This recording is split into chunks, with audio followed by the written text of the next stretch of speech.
Aharon was great because he never changed.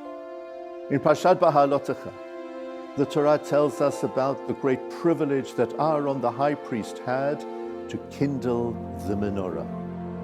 And then, following the instruction given to Aharon, the Torah says, Vaya'as Kain Aharon.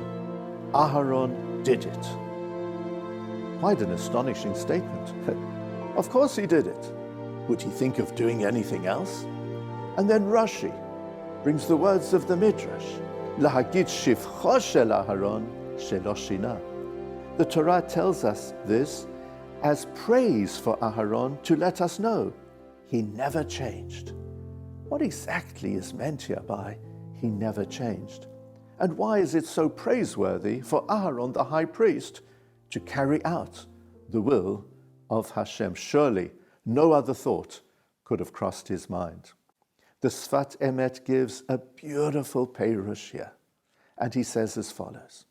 Usually, when one starts to perform a deed, even if it is an enormous privilege, in the course of time, you'll start to get used to it, and the original enthusiasm is likely to wane. However, that never happened with regard to Aharon.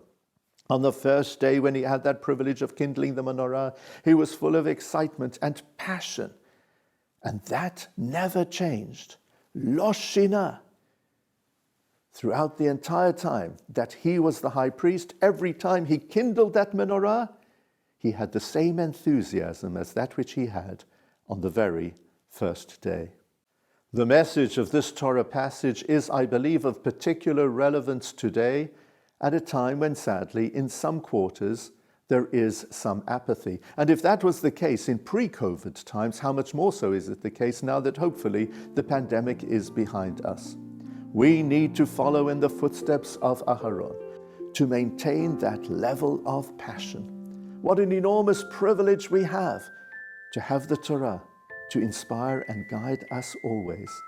Let us therefore guarantee that the natural enthusiasm and passion of Aharon will be part of our lives forever.